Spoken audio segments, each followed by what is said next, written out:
What's up, guys? Welcome to the Dad Edge Podcast. I'm Larry Hagner. I am your host and founder of this show, of this movement, and of this community.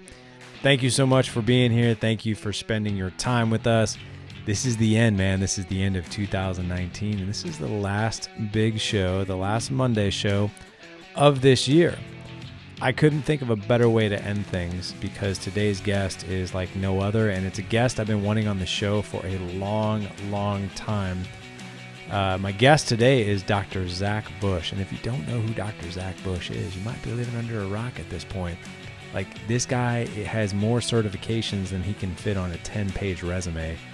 He's got a supplement line, but he's actually an MD, triple board certified. He is multidisciplinary physician of internal medicine, endocrinology, and hospice care, and he is internationally recognized as the best educator on the planet as it relates to the microbiome of human health. And you're probably scratching your head of like, Larry, have you like lost your mind? Like, this guy, like, what does he have to do with me as a father? So what Zach does on this show, I'm going to tell you what he does at the end of the show. He goes into basically the overall human health as it relates to our immunity, mental clarity, our emotions, and everything by what we're putting in our body. Okay, so that's the easy part. And I say that easy because that's like a long-winded way of introducing him and what he does.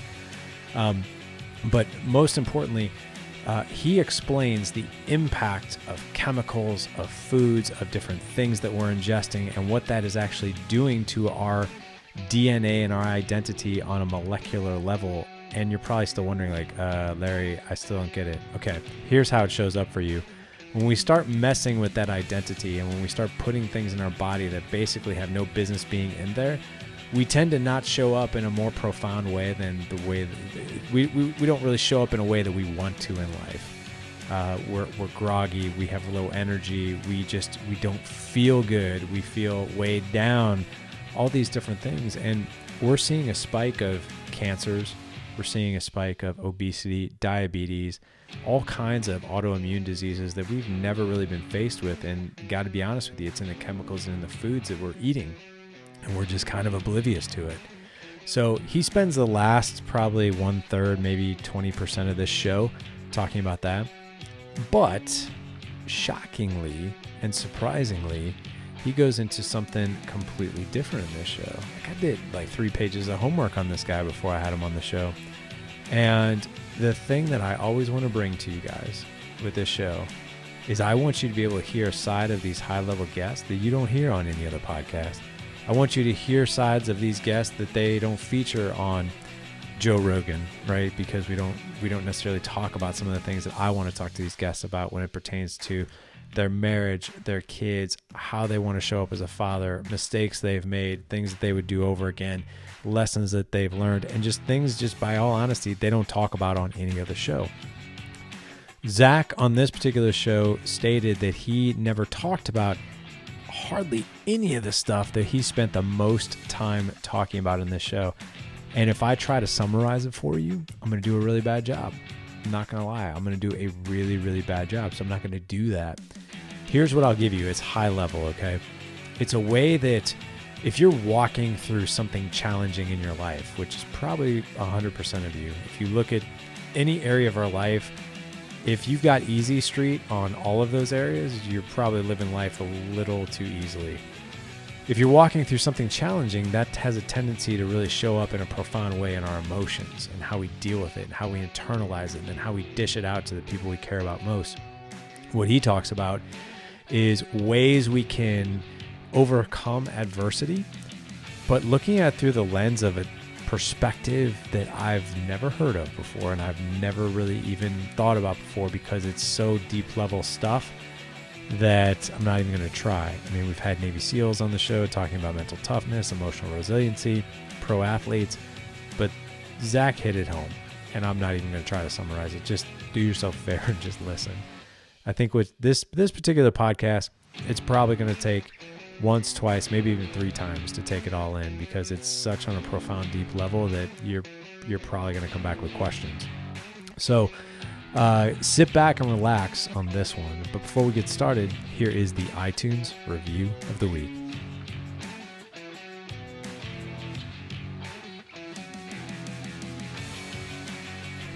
Gentlemen, thank you so much for leaving me these iTunes reviews. Seriously, bottom of my heart, thank you. Thank you for reviewing the show. Thank you for being a listener, and thank you for sharing it. All right, guys, without further ado, here is my interview with the one, the only Dr. Zach Bush.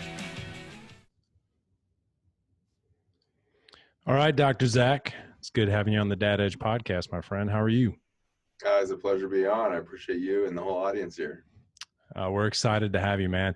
So as we were kind of talking before this particular episode, we have 5 pillars that we really focus in on: fatherhood and manhood and husbandhood and all that good stuff. And one is optimal finances, optimal health, legendary marriage, parenting, and business. And I think a lot of people really underestimate the impact of our physical, mental, emotional health as it pertains to parenting and fatherhood. And I'm excited to talk to you about that today. Very cool. Yeah. So let's give the audience just some context. So for anybody who hasn't heard of you, your background is, you have just quite a resume, my friend. So why don't you take us through just some things you've done and your education and what you're doing today? Very nonlinear path of life, which is kind of the best way to live life as far as I can tell now. I set out really into auto mechanics and construction were kind of the dominant features of my first decade of kind of forging into some sort of adulthood, and turned a lot of wrenches and spent a lot of time building old classic cars and custom four-wheel drives out in Colorado, where I grew up in Boulder. And me and my buddies spent a heck of a lot more time in garages than classrooms, and our grades tended to reflect that. And it was a joy, though. I had some of the closest tribe I've ever had in my life in those kind of 10 years between kind of 14 and 24. And so those years were a fantastic foundation for me, and I believe continue to shape me. And what I experienced in that space was the opportunity to think outside the box. And so we tore apart fully functional cars and made them different and things like that. And so I think it was an experience in confidence building and an opportunity that continues to arise in my world around me to change the current paradigm.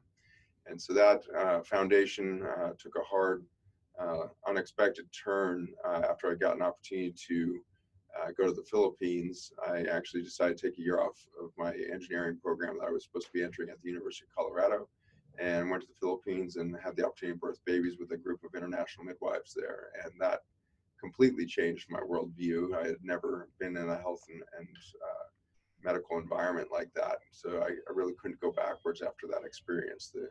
The human connection, the awe-inspiring, beauty of a human body coming in form of a child, and then imagining the complexity of growing into a living, adult being, and then re-entering that reproductive environment as a parent. Like, just the whole extraordinary trajectory became visible during that time. And so I came back and decided I was going to go into some sort of health field, but not being a great student, I decided maybe I'd be a nurse.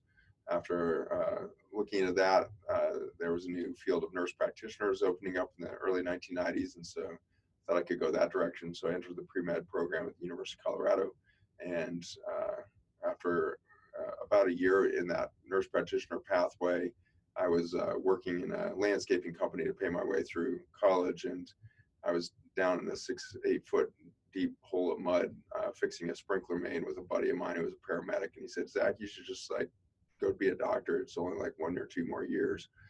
It turns out he had no idea what he was talking about in that estimate, and I didn't either. So it sounded like a small enough jump that I would try that.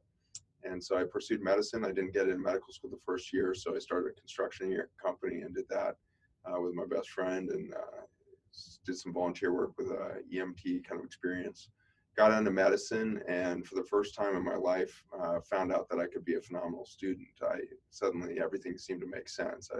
The educational environment in medical school was radically different than I had in undergrad or any other point. And suddenly I was being taught systems thinking and no longer memorizing stuff for no apparent reason. And as soon as I was given a systems thinking approach to human physiology and beyond, it all made total sense. And so I suddenly excelled and found myself kind of at the top of a lot of my class, and became president of the student body at the University of Colorado Health Science Center, and then forged into a postgraduate experience at the University of Virginia and pursued internal medicine, which is the general hospital and outpatient environment for adult care. And from there, went on to be a chief resident and a year on faculty teaching, and then went into endocrinology and metabolism, which is the study of hormones and how they control and kind of harmonize the 70 trillion celled organism that we are and make us work as the symphonic complexity towards the goal of life and longevity and repair. That then took me into the study of cancer, which is the opposite of that thriving state. And so my basic science research got me into researching novel chemotherapy approaches on how to kill cancer without toxicity. I was using vitamin A compounds to turn on cell suicide in cancer cells and the like. And it was right at that moment that my whole world yet again reversed, in that I suddenly realized in my laboratory one day that there had never been a case of cancer in humans or otherwise that it was caused by a lack of chemotherapy. And that somewhat obvious, conclusion really drew a hard underline that if I spent the next 40 years of my career pursuing better and better drugs, no matter how good I got, I would never get to the root cause of why this epidemic of cancer was happening in our population. And so in that, I started to really reverse out of the disease management profile. There was books coming out on how to reverse diabetes with nutrition, which had never been heard of before. As an endocrinologist, that was the bread and butter of my clinics. And so between the collision of kind of the cancer world turning its face towards nutrition, diabetes world, suddenly my research and clinical environments kind of conspired to push me out of that academic pharmaceutical mindset and tried to start a nutrition clinic at the university, and that was met with a lot of bureaucratic blockades. And so I ended up leaving and setting up a nutrition clinic in the poorest county in Virginia in 2010, and that was Revolution Health Center. And from there, have had a whole cascade of events happened, and I now run my own big parent company that is an IP development firm, and I have companies in the areas of human health supplements, pharmaceuticals in the nutraceutical realm for veterinary animals, in the agricultural development of beef, pork, and swine and poultry industries. And I've got companies in the sustainable energy and IT tech world. So really working on root cause solutions as to why our empire is failing so quickly, and looking for the expertise and minds that I can surround those projects by. So now surrounded by 100 of the most brilliant people I've ever met, and have just an inspired group of thought leaders, I think, that are working together for those solutions.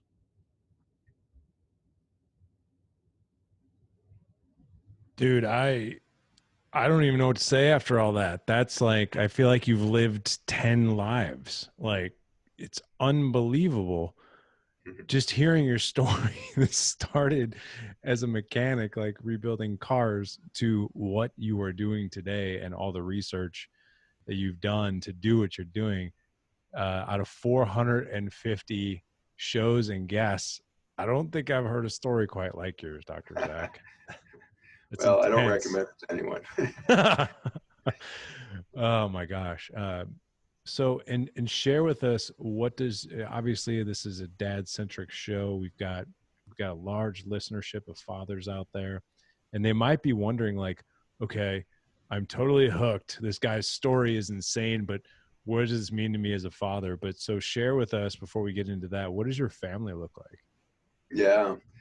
So if you'd asked me when I was 8 or 10 years old what I wanted to do with my life, I wanted to be a dad. Like, for some reason, I just knew early in life that was one of my core purposes on the planet. And so, met my wife, and I was about 21. She was 19, and that was last year, right?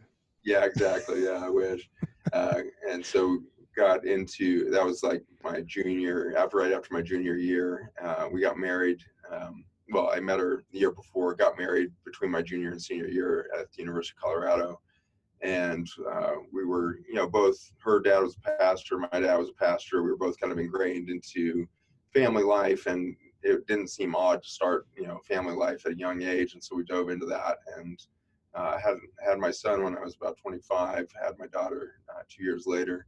And they've been the most extraordinary adventure of my life for sure as parenting. It's simultaneously the biggest rush and the most humbling thing that you can possibly do, as all you know.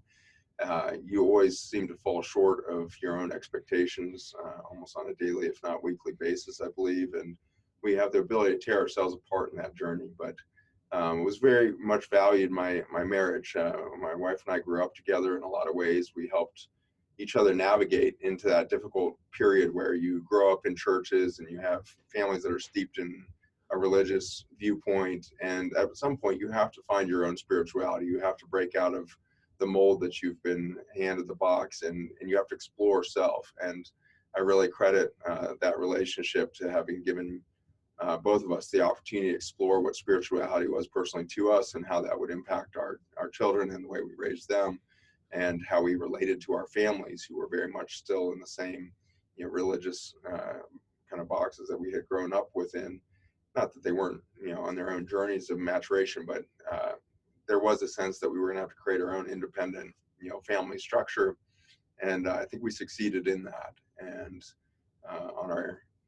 after 20 years together, on our 18th anniversary, I came home to a letter that my wife had met her soulmate and felt like she had to leave the marriage and would not be able to live with herself or with me, knowing that she had missed that opportunity to go and do this other thing. And so, ironically, I was coming home from an intensive event called Core Living, which is really evaluating your communication skills and relationship, and optimizing marriage and all this stuff. And so I was coming, literally flew home from that, walked in, and there was a letter instead of my wife there. And over the next months, we didn't share that with my kids or anybody else until we had really figured that out for ourselves. And so we spent 6 really tough and wonderful months soul searching, and we were supporting not only our kids, but we're supporting a lot of her siblings and her mother and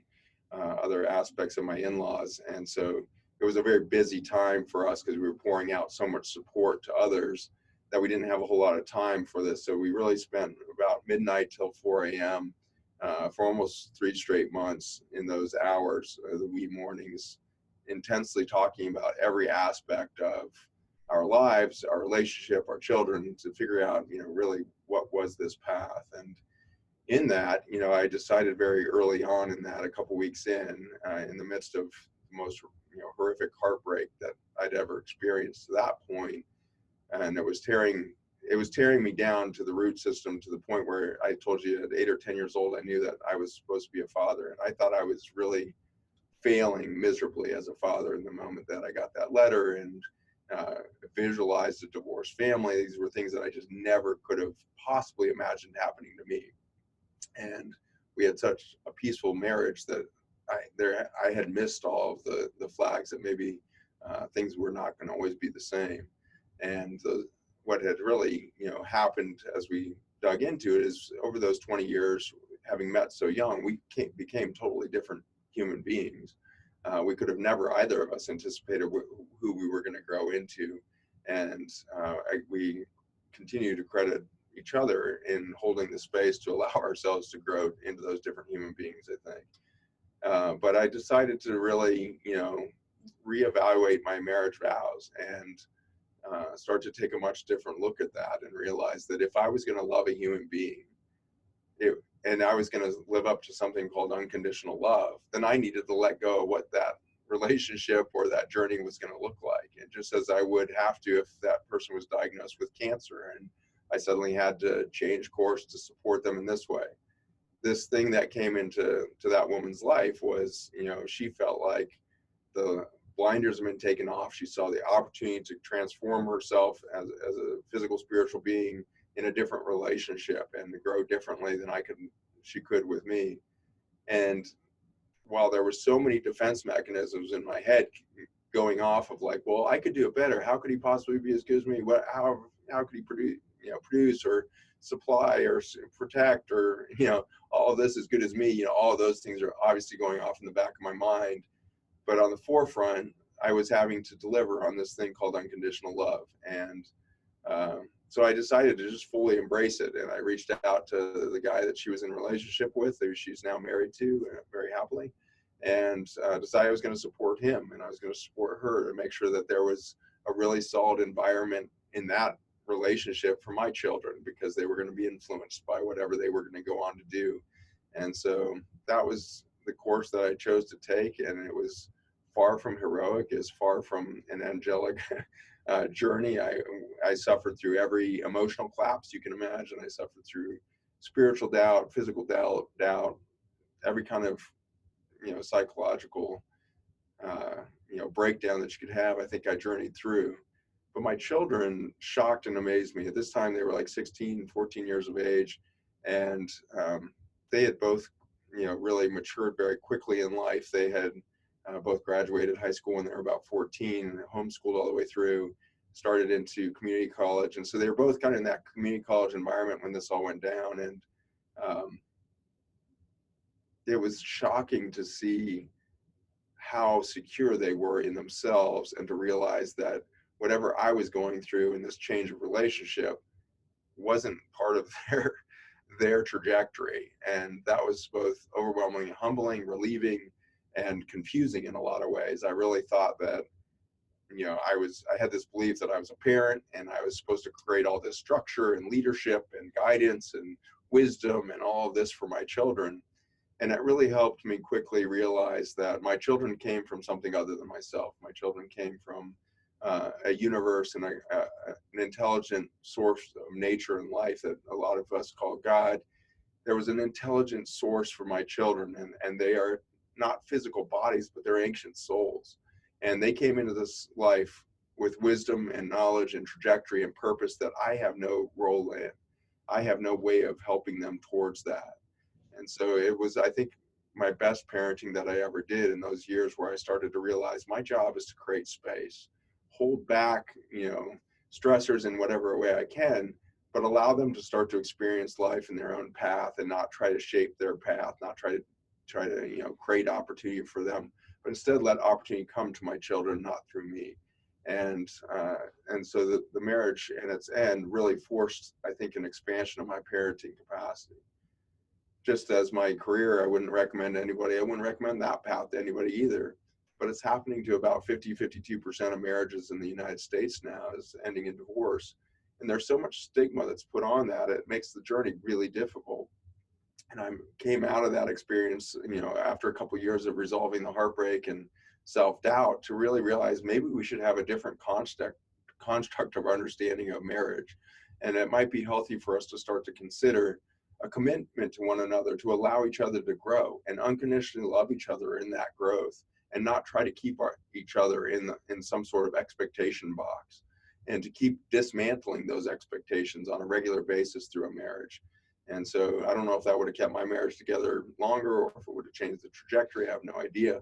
I now am remarried, and I'm married to this woman who has completely changed my capacity to grow. She's brought extraordinary depth of love into my life that I think I couldn't connect with my first wife on. And so I have been humbled and loved in ways that I could have never done, I think, in that original relationship. So while I would never say this is the path you should take in marriage, I think that when you surrender your pathway to a higher source of wisdom than you have, and a higher state of sense of opportunity, that which you can't even envision can happen to you. That could happen in the marriage you currently have. It could happen in the relationship with your children you currently have. It could frankly happen in the relationship you have with yourself. The harder we hold on to expectations of self and those around us, and the roles and kind of tight identities we place on people, we so limit our true potential to love, and perhaps just, or more importantly, to receive love. And so I would say that if my journey informs any of you of anything, be heartened that there is no wrong path. Every path set before us is asking us and calling us to a higher potential. And when we feel completely broken is our best opportunity. That is when we are the most fertile for change. It is when we are the most fertile for new perspective. And so whenever I feel beat down and exhausted by a week now, I try to recognize it in that microcosm moment of like, wow, why do I feel so beat down right now? What was my expectations of this week? What was my to-do list that I thought I was failing this week? Let me tear that back down. I've done that so many times now where I've completely given up the to-do list, and I now don't make any more lists. I don't check boxes anymore.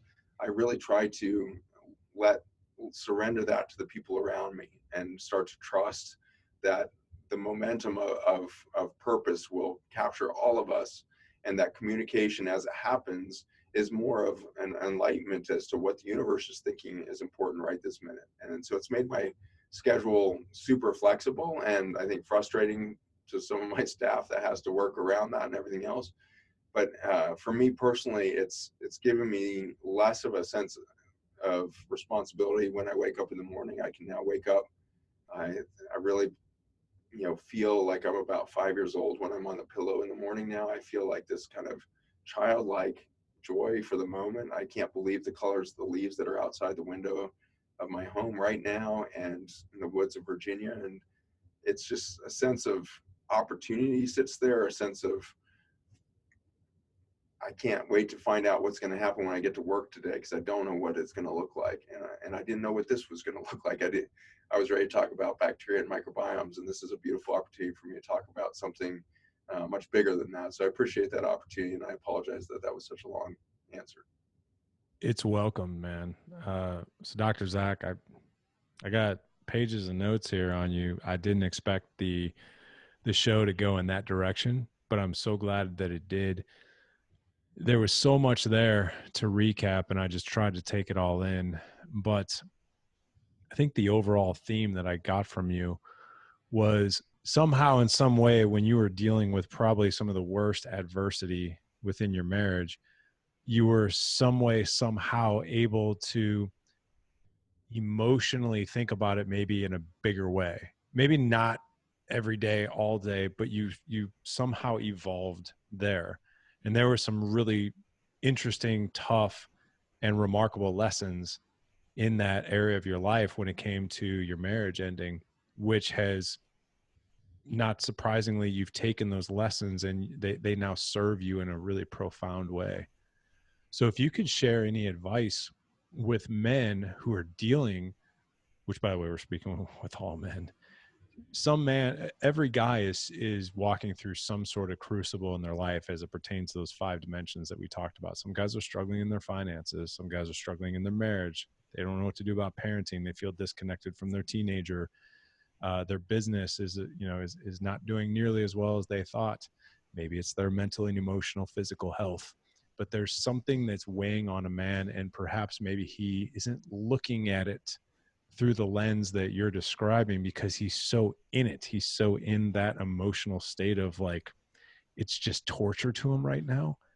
Yeah. Do you have any advice of like, how do we remove ourselves from that emotional state? Maybe not remove ourselves, but just to put on these other glasses to look at it in a different perspective, like you have learned. I think it starts with a childlike aspect of forgiveness and letting go of expectation. I think that we have far too advanced our sense of self-import and responsibility to a crushing degree, and it is not modeled to us to take on the day saying, hey, I'm just a kid. I'm literally just a kid, and I'm just a dude, and I've got a few attributes. I got a pretty intact brain. I've got a relatively intact physical body. I've got the opportunity to be passionate about something, but I probably don't even know what that is right now. And so I'm going to let go of any sense of like, I am this, and I did this in my resume, and I did this. And if I had held on to that in my career, I would have crashed and burned in academia and been miserable doctor locked up in some hospital system somewhere, pissed off at my patients and the system and insurance companies and all of that. It was the losing the credentials, really. Like, don't let anybody tag you with CEO or boss or employee or line worker or whatever you've been titled with. Let go of that. That's not who you are. That's a tiny role you've taken on in society perhaps. But for a moment, even if you can start your day with 30 seconds of breathing and just picture yourself as a marionette puppet with all those strings that have got you kind of tied up and locked in space, and you can't move, and you feel like everybody's micromanaging you and controlling you, or your destiny is completely out of your control. Take the opportunity to just like shake it out. I do a lot of qigong now with my clinic and all of that, and the first thing you do in qigong is just 10 minutes of shaking. You just bounce and shake and shake and shake and shake out every muscle in your body. And if you can do that, even just psychologically, if not physically, to shake off all those strings. You're somebody's son, you're somebody's dad, you're somebody's church person, you're somebody's deacon, or you're somebody's boss, or all of these titles I've got you strapped down. Let go of those for even a minute and just shake it off until you can feel yourself, until you can literally feel your own toes, until you can feel your own face. We don't even sense our own physical body because we spend so much time in this tortured mind of ours. And so shake it out until you can start to feel your physical self. Feel your muscles under the surface. Maybe they're atrophied, maybe they haven't been used enough, it doesn't matter. You're shaking that out to the point where you can feel yourself. In that few minutes of just being self, that's, I think, where you can start to move into. And I screw this up on about an hourly basis from that moment on through the day. And so you have to keep doing it over and over again. Like, okay, here's some stressors coming at me. I can choose to like engage those and let me pull all my strings, or I can just be in that unconnected, emotional state and really center into myself and realize I'm far bigger than any of these little things coming at me. I have an energy field and a purpose and a soul within me that is capable of weathering all of that if I don't take it so seriously, and if I don't take it so personally, and if I don't see every opportunity to be a failure. And so, start with that kind of process of finding a core self. The next thing that I think we have to do as men is we need to really stop seeing ourselves as the provider. The provider and fixer paradigm that we are handed is so damaging to our interpersonal relationships. Your kid never wants to be fixed. Your wife never wants to be fixed, nor do they really want to be put under some guilt trip of you're providing for them and you're spending all of this effort to provide something for the kids or whatever it is. Like, they don't want to hear that. That's not actually true. You aren't providing anything. You may have the opportunity to channel resources through your daily activities towards your family, but you're no more creating those than you are the breath you take. We are given the opportunity to be in community, and our communities have not done a balanced fashion of giving every person the same opportunity, the same pathway, the same ease or difficulty or challenge of getting resources. And so the longer that you keep the belief that you have to be the provider, that somehow you have to produce all of this stuff, whether that's financial wellness for your family or emotional, you have to be the source of the emotional output to meet your spouse where they are, or your children where they need you. You're no more the source of love than you are the money. You are not a being capable of creating the vibration of love. I believe that you are a being that can capture the vibration of love out of nature, out of the universe, and propagate that, direct that.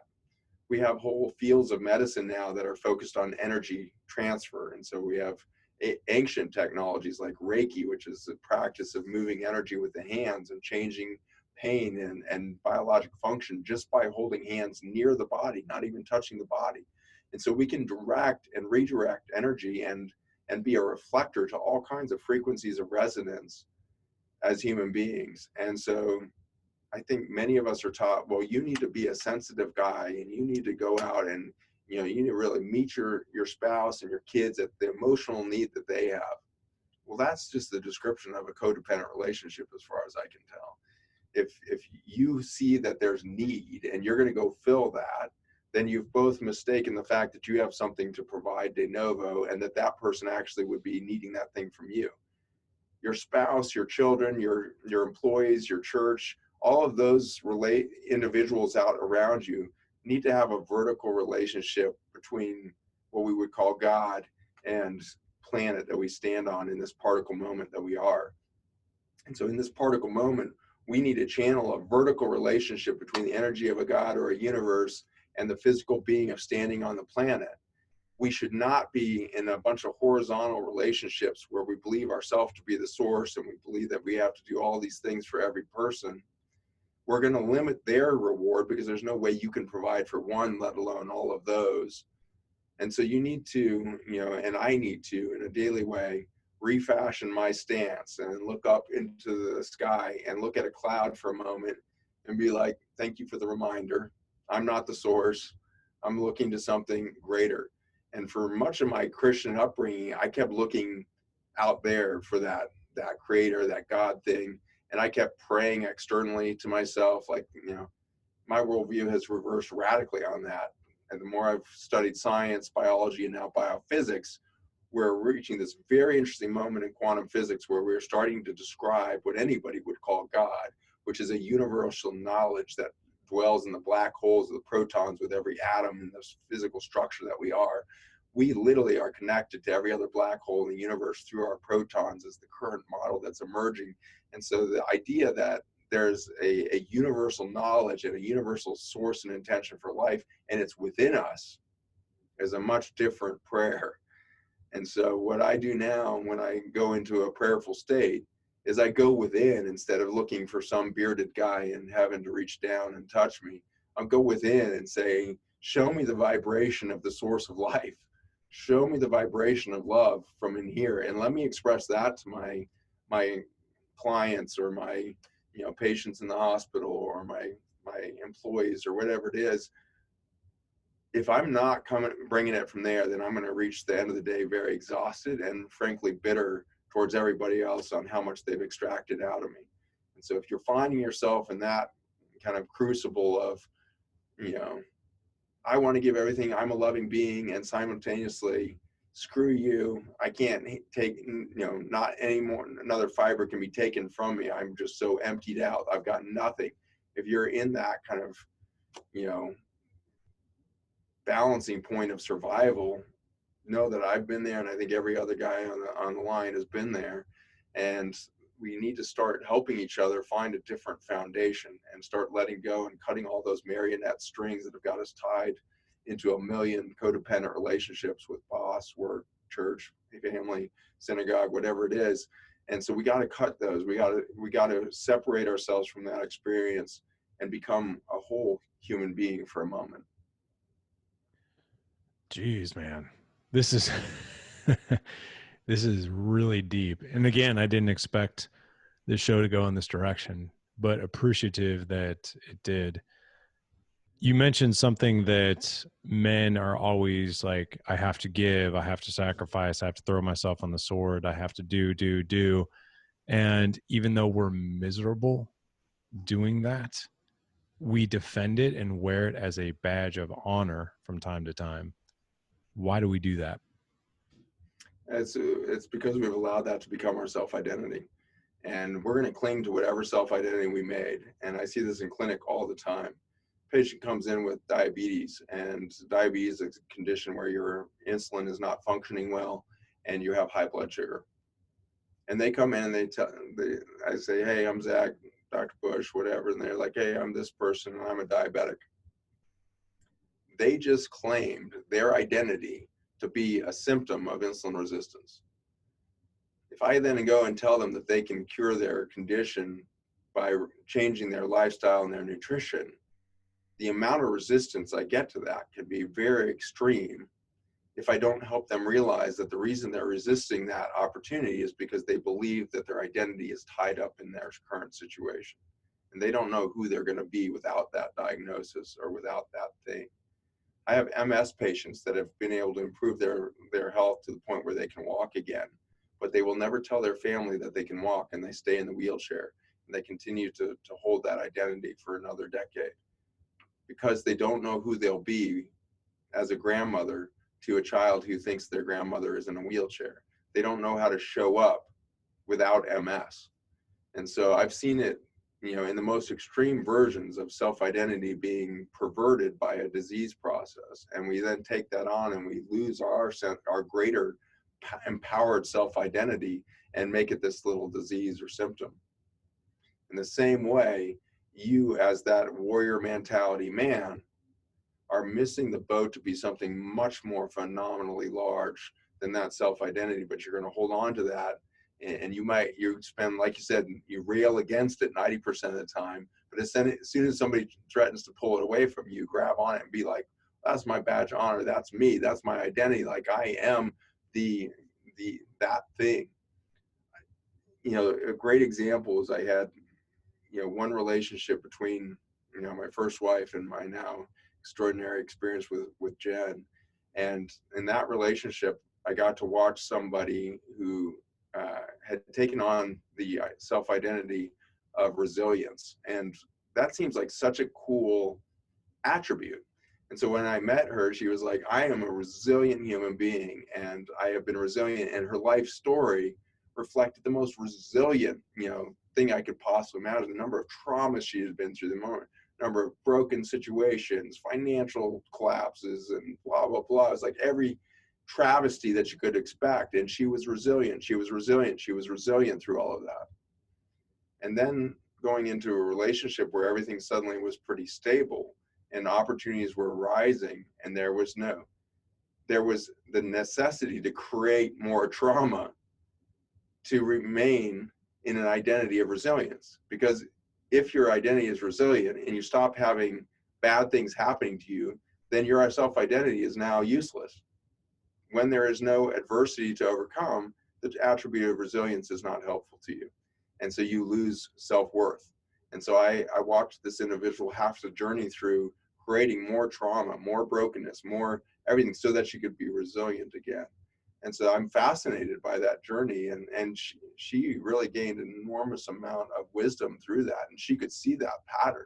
And she started to break out of that pattern, which I'm, to this day, I just honor her and just amazed by that journey of, like, where she's headed is, I'm sure, beautiful, because she's breaking patterns of behavior that was taught to her by, unknown amounts of ancestors. And so it's so cool that the patterns that we're taught can function as prisons, keep us small. And all it usually takes to break up 40 generations of pattern there is a moment of silence, a moment of cutting all those strings, coming into yourself, and just be silent. When was the last time you allowed silence to reign in your life? Turn off the cell phone, turn off the NFL feed, turn it off and go sit under a tree. Force yourself this weekend to sit under a tree alone out in nature for 5 minutes and see if that doesn't stretch into an hour and a couple hours, because you are going to be amazed at the opportunity that the world has trained you out of in those moments of silence. And so take that moment of silence and you will transform, just like my first wife did, just like my girlfriend did, just like my wife and I are currently journeying through. We can totally change the fabric of who we are, and we can become better versions of ourselves overnight when we can create enough breathing space. It is so tempting to become complacent in that. It is so tempting to say, I transformed, and check that box. And I think that's what we've done with our religious lives. In the male brain, check, I was baptized and I became a Christian, so there, I checked that box. And you never revisit that thing. You feel like, oh, I'm a born again Christian, or I'm a devout Jew, or I'm a devout Muslim, and you have these rationales and you checked that box so long ago, you haven't re-looked at, is the deity of life itself starting to really grow in you, which would force you to transform and change who you are, let go of the previous successes. There is no tree that tries to hang on to its leaves at the end of the season.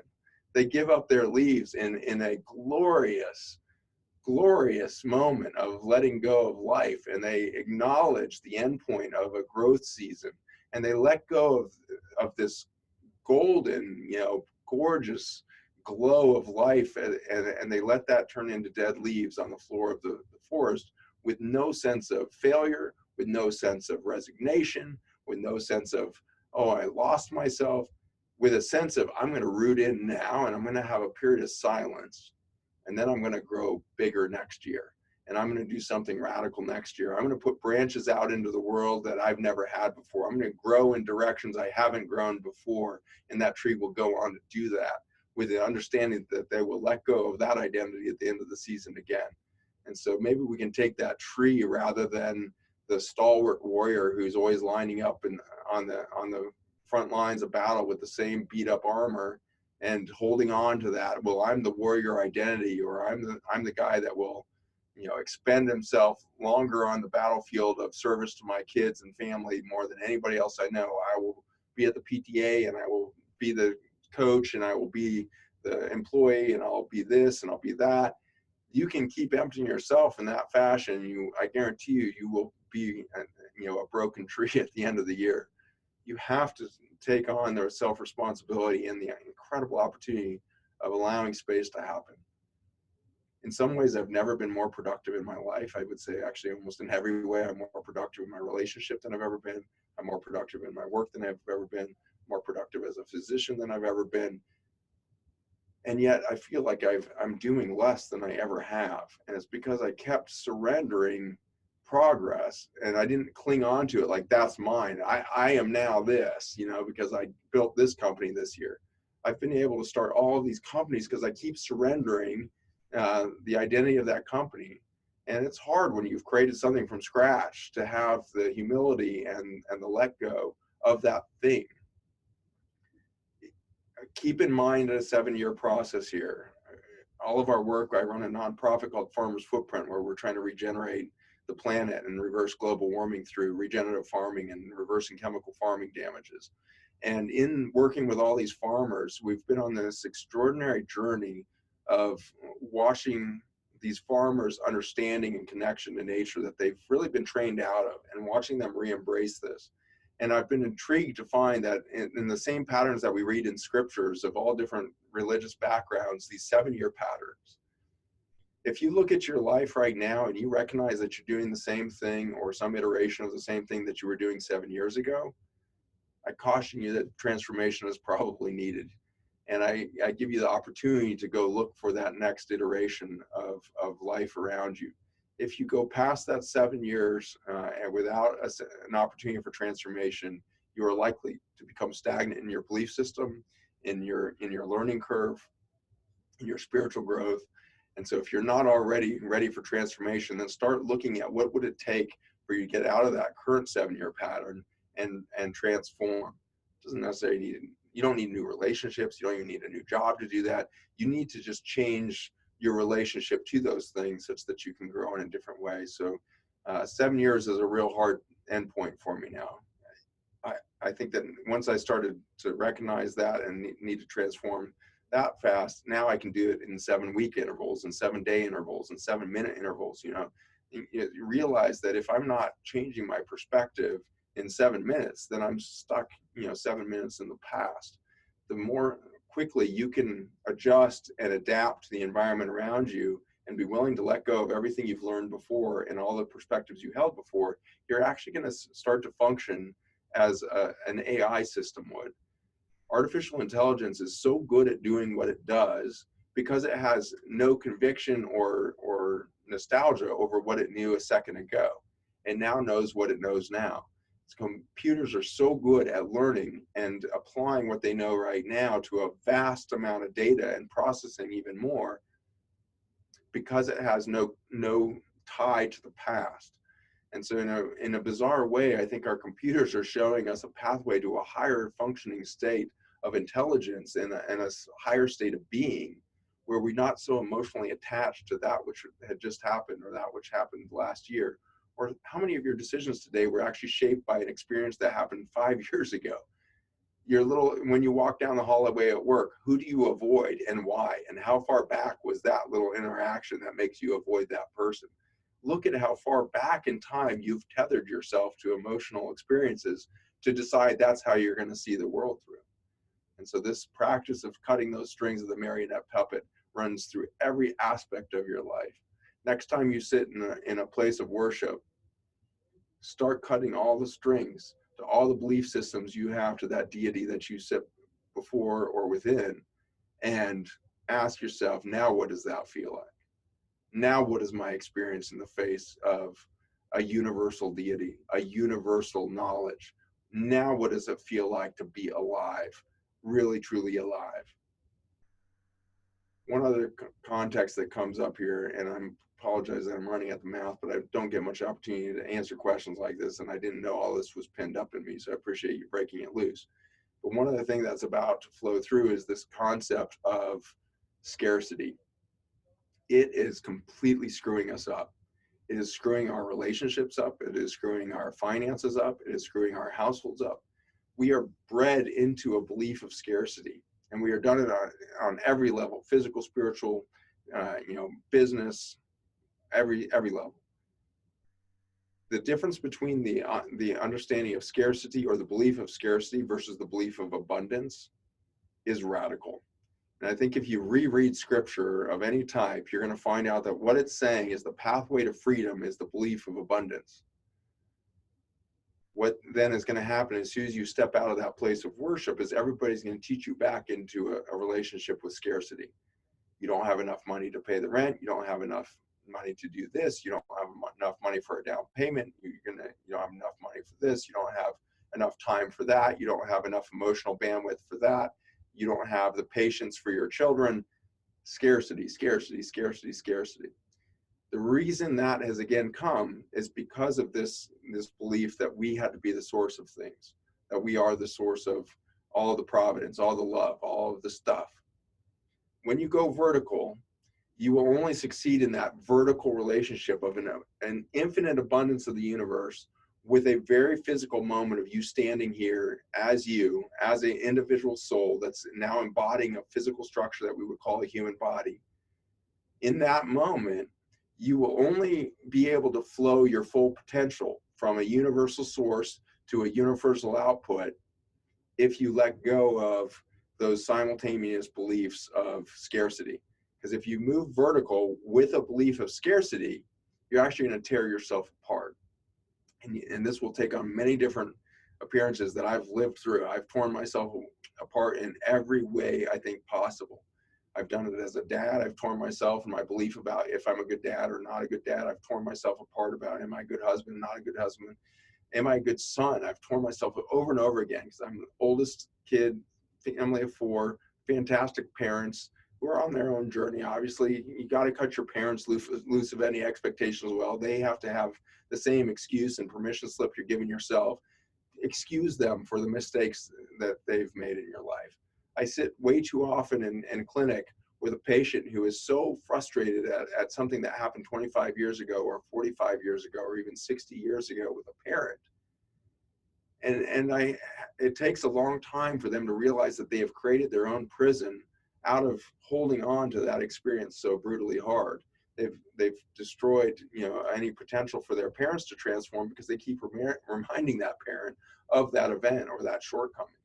And so cut everybody loose. When you cut those marionette puppet strings, you're not just cutting you loose, you're cutting your spouse loose, your children loose, your parents loose. You're cutting the community loose of your own disappointments, broken expectations, all of the kind of insecurity you've cast out on those relationships. Let everybody loose for a moment, reorient, and then you have to take that fresh perspective of, I am now a vertical tree, flowing energy from sky, earth, all of this outside energy through my body, and looking for a channel of love outwards, not from me, but through me.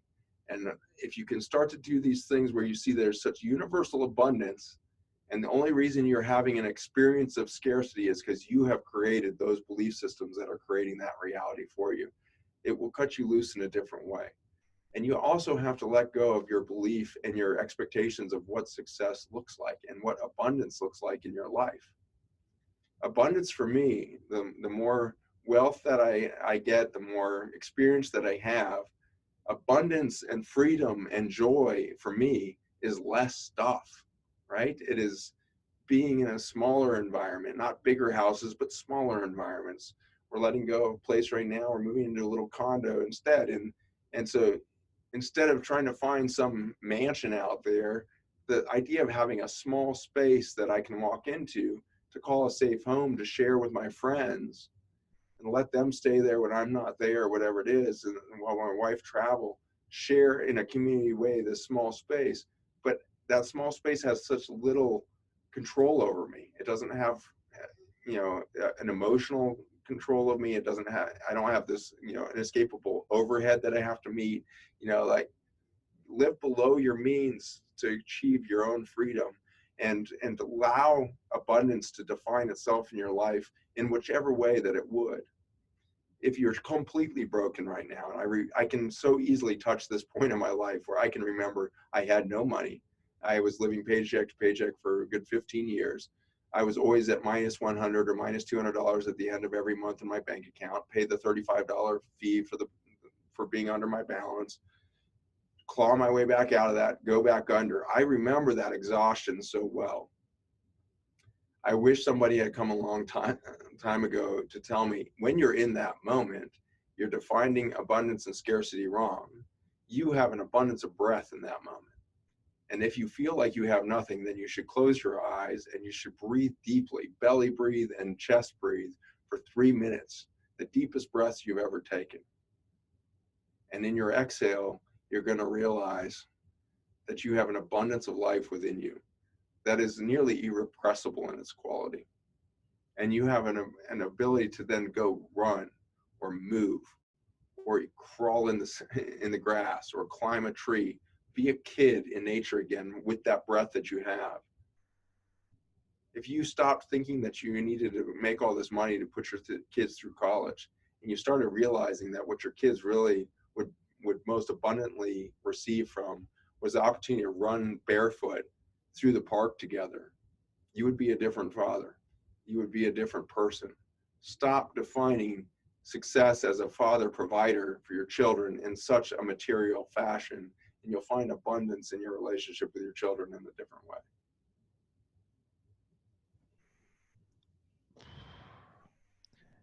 450 shows, man. I've only gotten choked up, I think, twice. And that last segment, man, you just like grabbed my heart, especially the last 2 minutes when it comes to providing, and from a financial standpoint, putting kids through college, the home that they live in, and kids spell love Time, right? Yes. It's the most powerful thing we can do.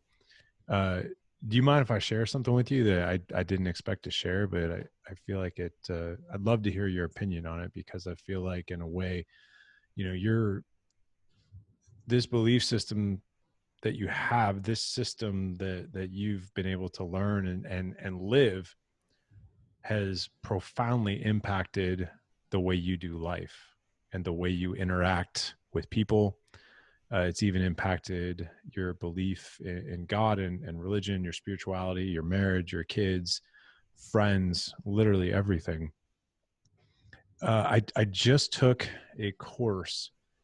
It was a week-long course in Cleveland on appreciative inquiry. I don't know if you've ever heard of appreciative inquiry.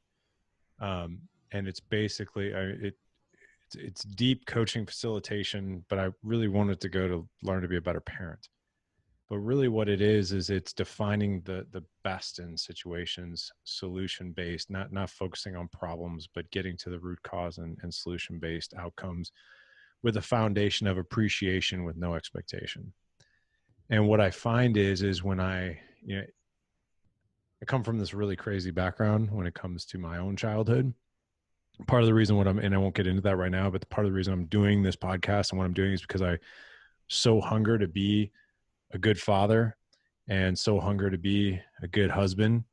And I want the template. I want to be able to have conversations with people like yourself that I can learn, and then the audience learns along with us. What I've done for as long as I can remember is I have done the typical thing where I discipline my kids through like corporal punishment, right? Grounding, taking things away. And what I found is that behavior never really never really got any better. In fact, it would get worse, especially with one of my sons. And one thing that I really learned through this course that I took, and you, I think, just really kind of reaffirmed it, was this mentality of no expectations. I mean, yes, we do have some expectations, right? We don't want our kids to rob a store, to steal, that kind of stuff. But at the same time, like, allow the little humans in your life and your family to understand their own identity, to develop their own person by making mistakes, giving them a safe environment where they can make mistakes, but also a learning environment where they can evolve. The other thing that we are creating in our family is there is no influence without connection. And I think when you punish, you disconnect from your kids in a pretty profound way. So what we're trying to do is connection equals influence in our family, and giving our kids psychological safety to share something that might be tough for them to share, or psychological safety, like, hey, you made a mistake. Okay, well, what'd you learn from it? Let's talk about it. There might be a natural consequence that's resulted in what you did or what you decided to do. But one thing I've done differently, and I'm going to grab this here real quick. So I started doing these things called praise cards, and I learned this from the class or the course that we took. This is my 11-year-old and I on top of Mount Quandary and in Breckenridge, Colorado. We hiked a 14er together, so it's like this peak moment in both of our lives. And what I try to do is on a daily basis share with him something that I appreciate about him, something that he did very, very well, something I saw him do, or something he said, or I saw him help one of his brothers out, or something like that. And what that's really helped me to do is look at him and look at the family through an appreciative eye and not through an eye of expectation. An eye of, we have an abundance of love here, and not a scarcity of like, oh my gosh, don't do anything wrong, because it's my fears that are dishing out upon you. And I don't want you to do the wrong thing, so I'm going to punish you for it. So it's this different, and I'm just scratching the surface. It's like a 30,000 foot view, but it's a way that we have reframed things in our house. And I can tell you that the amount of connection, the amount of love, the conversations that have come up because these kids feel so psychologically safe now that they can share things. I mean, my kids are talking to me about things that they never would have, has been absolutely profound. What are with everything that you've said in the past hour, what are your thoughts on that type of approach? Certainly there's merit there, and obviously you're being successful with it, and so I wouldn't discourage you from any of those pathways. I think that there's a few cautions in there that raise flags for me, which is just to clarify for those dads listening, like when you say that you're going to every day recognize something great that your children have done, we have to be very careful with the way in which praise is delivered, because you can accidentally create in your children the belief that their value is only if they're gaining praise from others, and that's a very dangerous trap for their psyche. And I think many of us are stuck in the consequences of those praise identities. And so I think that the phrase "I'm proud of you" is one of the most dangerous phrases on the planet. I think that it means the subtle message before "I'm proud of you for doing that" is that a moment ago that you weren't proud of them, and now they've done something to achieve or earn your pride. Furthermore, has pride ever ranked on anybody's spiritual attributes list?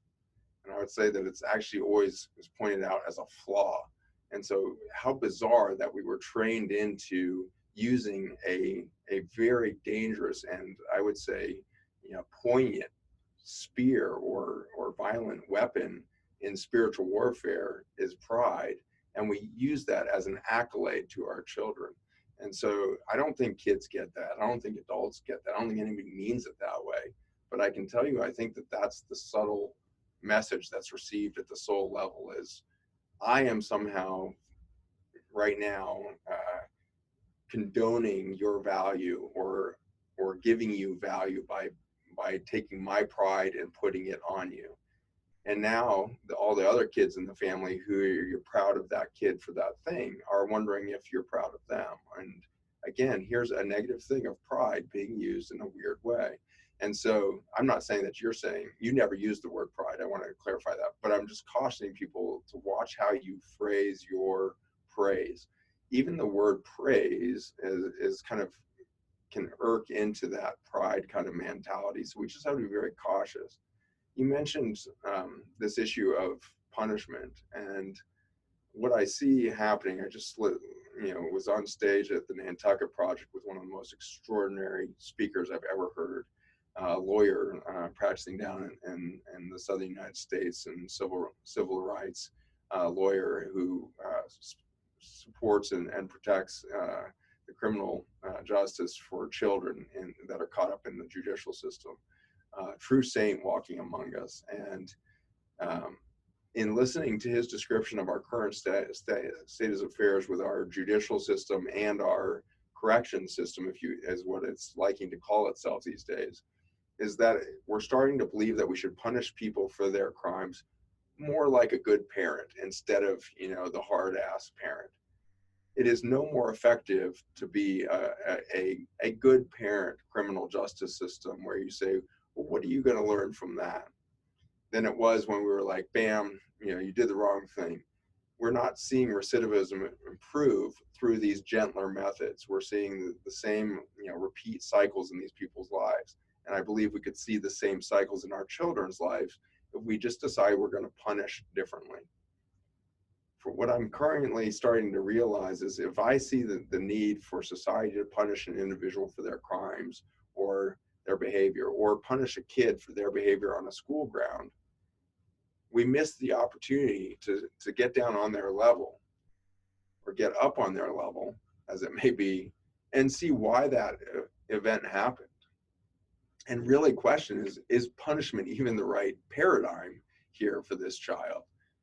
That kid probably had no idea the social context that it was acting out in, or how that was going to be taken, or it was just copying behavior that you've done and taught that kid, or some friend did, and it thought it was doing the right social thing by mimicry, and finds out that it's now being punished and can't figure out why.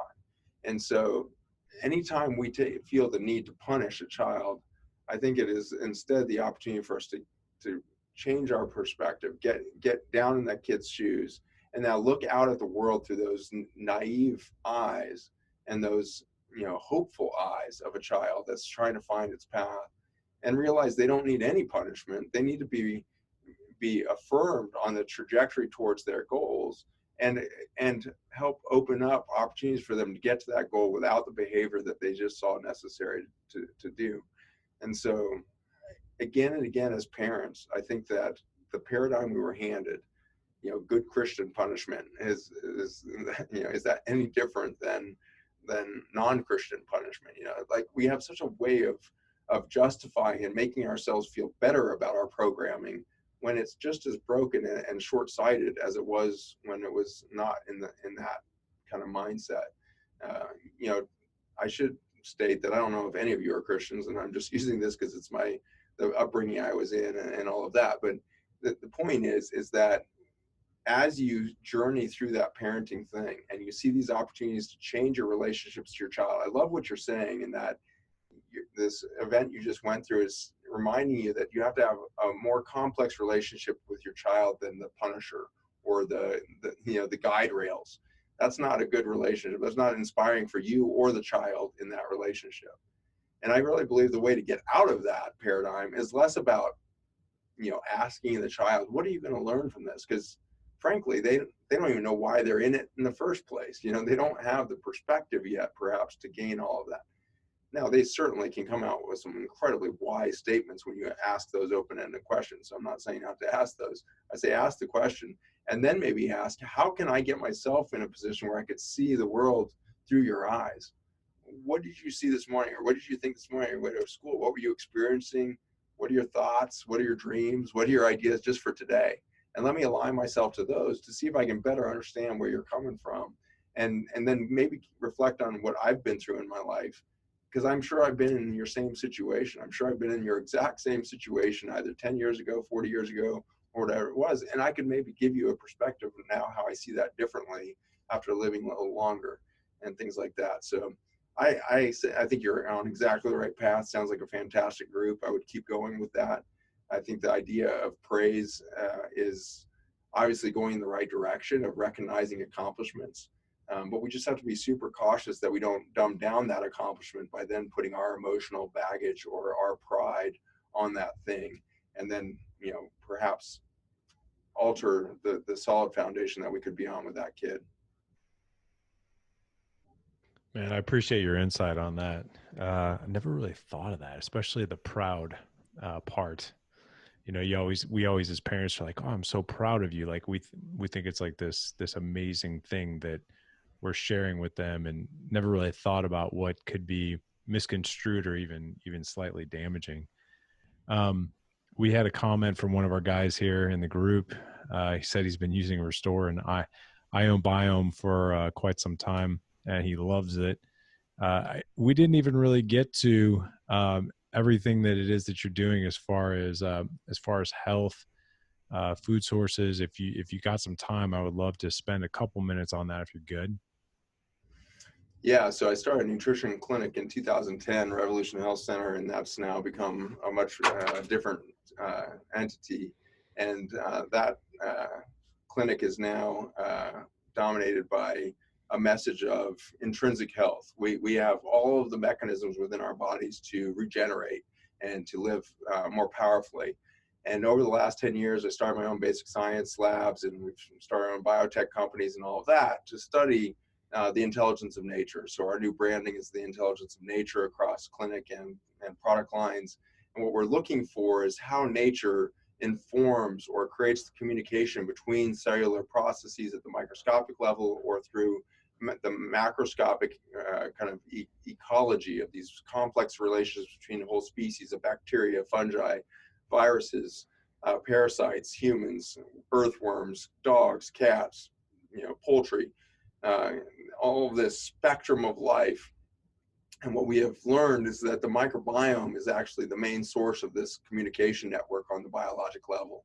And so we're now extracting communication molecules made by bacteria and fungi in soils that were 60 million years old. We went back 60 million years because the last great extinction happened 55 million years ago with the dinosaurs in the fossil record.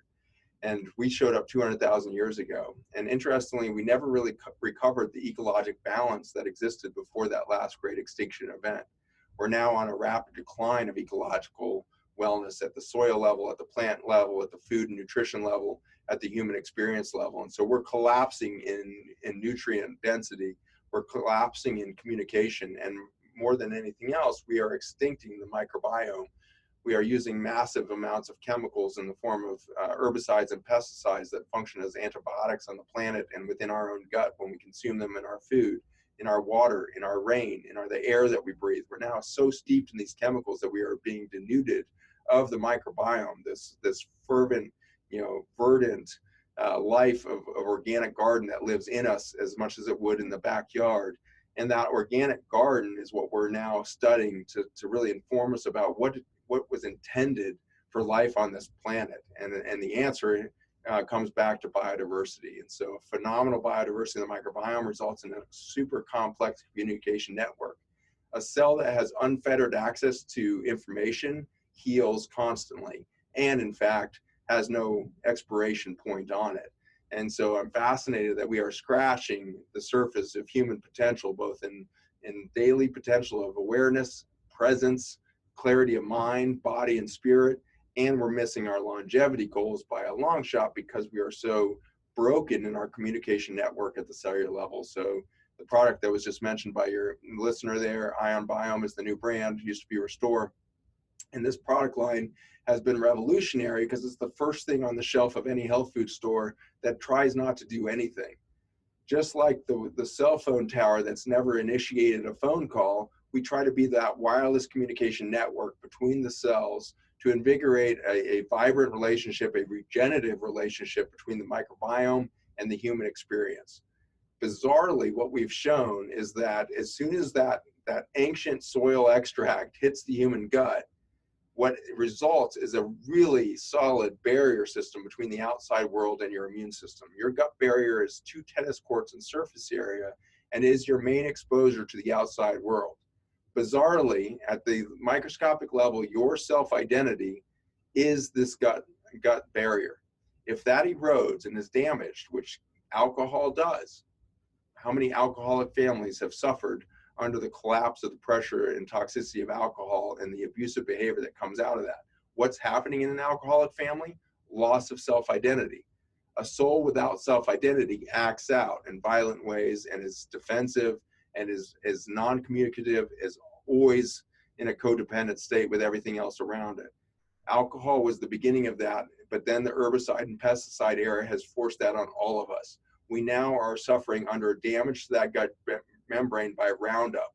The most common weed killer in your garage is just directly destroying the gut lining of your cats, your dogs, your children, yourself, and everything else. 4.5 billion pounds of that chemical glyphosate, the active ingredient in Roundup, is now poured into our soils worldwide. And that water-soluble toxin ends up inside the food. It ends up in our water systems, in the air we breathe. 75% of the air in the US now measurable for Roundup. 75% of the rainfall, Roundup.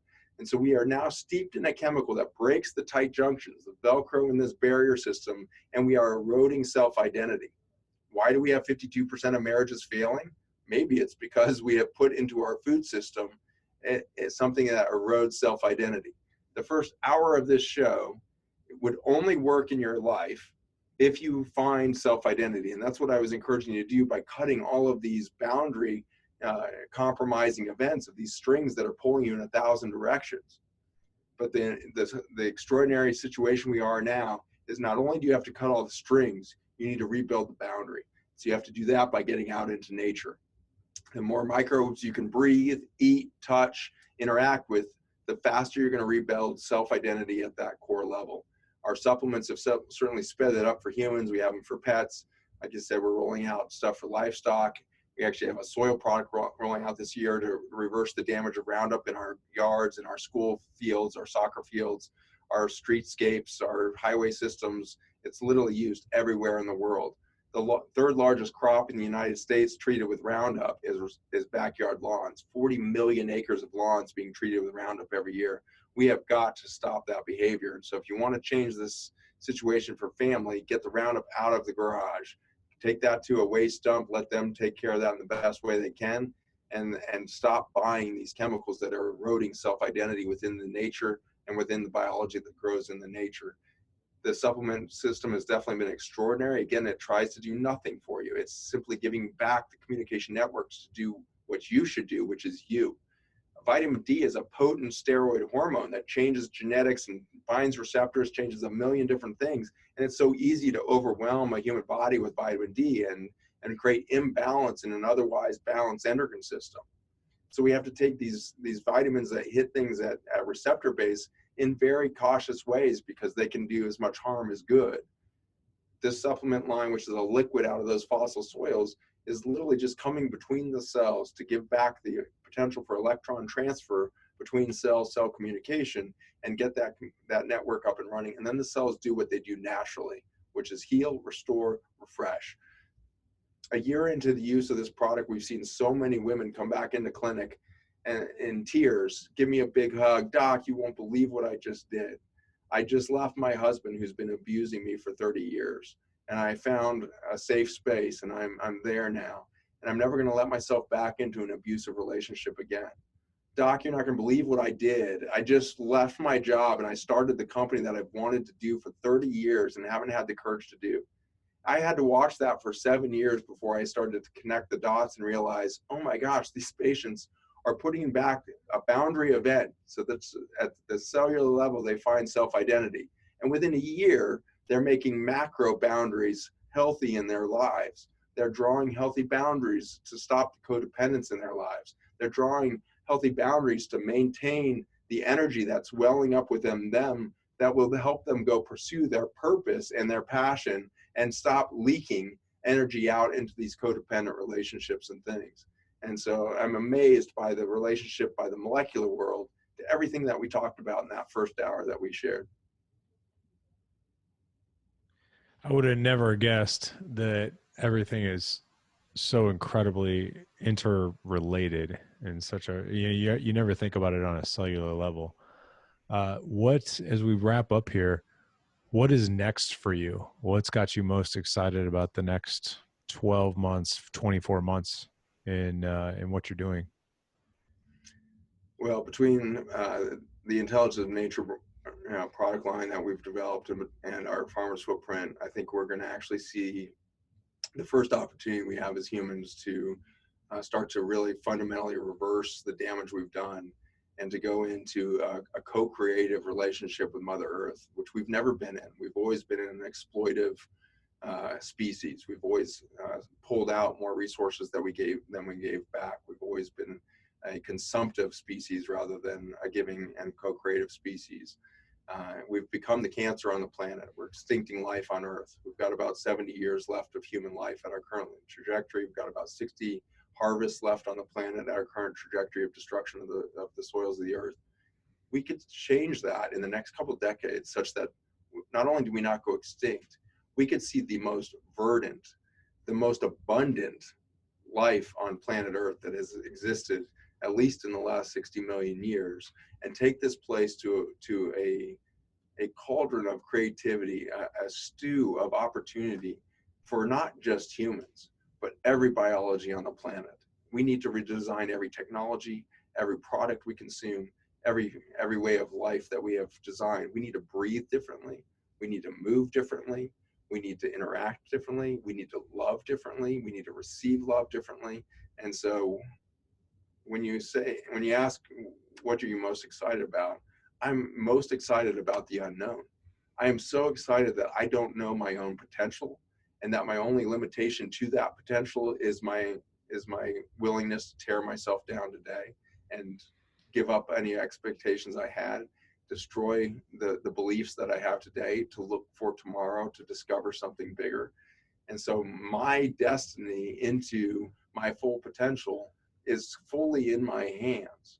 And there's nobody pulling those strings to bend me away from that mission and purpose. It is fully mine to hold. And so I can't wait to see what happens in your life in the next year as you continue to find your deepest purpose and the most clear path that you have to participate in this transformation of the human species. Man, this was absolutely amazing. Thank you so much for coming on and giving an hour and 20 minutes of your time to this. It was much appreciated. Learned a lot, and so did the audience. So thank you. Thank you very much. I appreciate all of you, and just a humble thank you. And I love all of you for being human, and I love you for being a broken human right now too. That is a precious state to be in. So it's very important to be broken so that you can rebuild something different. And so embrace your moment, no matter how low you feel today, and know that we're all in it together. I love it, man. I don't think we could have closed out the Dad Edge podcast 2019 with a bigger bang than we did today, my friend. This is the last show before the end of the year. We're releasing this on December 29th, 2019. This was definitely, I think, a peak show. It gave a lot of aha moments in this show, a lot of good direction, a lot of good perspectives. If you guys want to connect with Dr. Zach Bush, you can head on over to this show, which is gooddadproject.com/247. Again, gooddadproject.com/247. Dr. Zach, from the bottom of my heart, as well as the audience, thank you so much for coming on. I appreciate all of you. Thank you for the opportunity.